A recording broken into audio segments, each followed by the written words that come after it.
નમસ્કાર મિત્રો, અત્યારે હાલમાં મોટા સમાચાર સામે આવ્યા છે। ડેડિયાપાડાના દિગ્ગજ ધારાસભ્ય ચૈતરભાઈ વસાવાએ અત્યારે હાલમાં એક મોટી જાહેરાત કરી દીધી છે। જી હા મિત્રો, ઇન્ટરવ્યુ દરમિયાન ચૈતરભાઈ વસાવાએ એક મોટી જાહેરાત કરી છે। વાત કરવામાં આવે તો મિત્રો, અત્યારે હાલમાં નર્મદા જિલ્લા અને ભરૂચ જિલ્લાનું રાજકીય વાતાવરણ ગરમાયેલું જોવા મળે છે। મનસુખ વસાવા, ચૈતર વસાવા બંને નેતાઓ ચર્ચામાં છે। સાંસદ મનસુખ વસાવા ચૈતર વસાવા ઉપર પ્રહારો ઉપર પ્રહાર કરી રહ્યા છે, આક્ષેપો કરી રહ્યા છે, ત્યારે ચૈતર વસાવા પણ તેમનો ખુલાસો કરી રહ્યા છે, જવાબો આપી રહ્યા છે। અને જે ઘટના ઘટી છે કેવડિયાની, તે ઘટના સમગ્ર ગુજરાતમાં ફેલાઈ છે, તેની ચર્ચા થઈ રહી છે। ત્યારે બંને યુવકોને શ્રદ્ધાંજલિ આપવા માટે ચૈતર વસાવા, તેમના પત્ની, તેમના સાથી મિત્રો, સમાજના આગેવાનો જઈ રહ્યા હતા, પરંતુ પોલીસ દ્વારા તેમને અટકાવવામાં આવ્યા હતા, નજર કેદ કરવામાં આવ્યા હતા, તેમને કેવડિયા જવા દેવામાં આવ્યા નહોતા। જોકે ચૈતર વસાવા એ સામાજિક હીરો તરીકે ઉભરી રહ્યા છે, સમાજના કોઈ પણ સુખ દુઃખના પ્રસંગોમાં ઉપસ્થિત થતા હોય છે અને તેઓ સમાજના એક મોટા નેતા બની ગયા છે।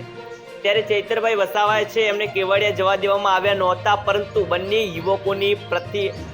યુવકોની જે તસવીરો છે તેમને ખુરશીઓમાં મૂકી હતી ડેડિયાપાડામાં, અને ત્યાં જ બંને યુવકોને શ્રદ્ધાંજલિ આપી હતી। જોકે તે સમયે તો તેઓ કેવડિયા નહોતા જઈ શક્યા, પરંતુ આજે તેમણે ઇન્ટરવ્યૂ દરમિયાન એક મોટી જાહેરાત કરી દીધી છે અને મનસુખ વસાવાના આક્ષેપોનો પણ વળતો પ્રહાર કર્યો છે, વળતો જવાબ આપી દીધો છે। જી હા મિત્રો, મનસુખ વસાવાએ ગઈકાલે વન વિભાગનો જે મહોત્સવ હતો તે દરમિયાન ચૈતર વસાવા ઉપર એક આક્ષેપ કર્યો હતો કે ચૈતરભાઈ વસાવા છે જંગલો કપાવી રહ્યા છે, અહીં આવ્યા નથી, તેમને આવવું જોઈએ। પરંતુ ચૈતરભાઈ વસાવાએ તેનો વળતો જવાબ આપતા કહ્યું છે કે તેમને ખરેખર વન વિભાગ દ્વારા આમંત્રણ આપવામાં નથી આવ્યું, તેમને ટેલિફોનિક જાણ પણ કરવામાં નહોતી આવી।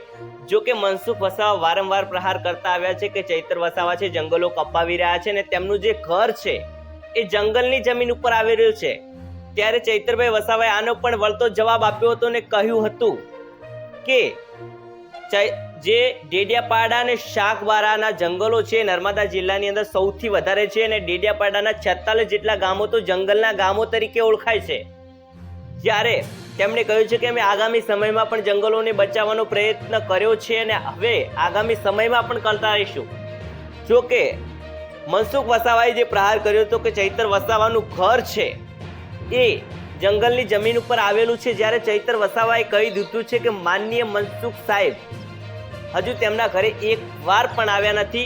જો કે તેમને ઇન્ટરવ્યુના માધ્યમથી તેમણે આમંત્રણ આપ્યું છે કે મનસુખભાઈ સાહેબ તેમના ઘરે આવે, ચા પાણી કરે, સાથે ફૂટપટ્ટી પણ લેતા આવે, જંગલની જમીન ક્યાં છે અને ચૈતરભાઈ વસાવાનું ઘર ક્યાં છે એ માપી લે।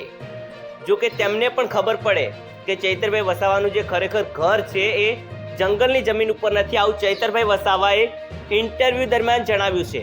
જો કે તેમણે શું મોટી જાહેરાત કરી છે આગામી સમયને લઈને વાત કરવામાં આવે તો મિત્રો, ચૈતરભાઈ વસાવા છે તેઓ સામાજિક હીરો તરીકે ઉભરી આવ્યા છે અને તેમને તેમના સામાજિક પ્રસંગમાં જ પણ જવા દેવામાં આવ્યા ન હતા।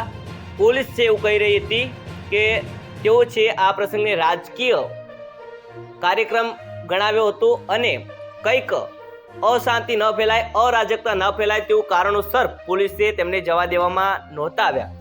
જોકે ચૈતરભાઈ વસાવાએ કહ્યું છે કે 13 ઓગસ્ટના રોજ તેમને આ કાર્યક્રમમાં જવા દેવામાં આવ્યા નહોતા, પરંતુ આગામી 13 સપ્ટેમ્બરના રોજ અમે પ્રશાસન પાસે માગણી કરીશું તેમને આ કાર્યક્રમ માટે।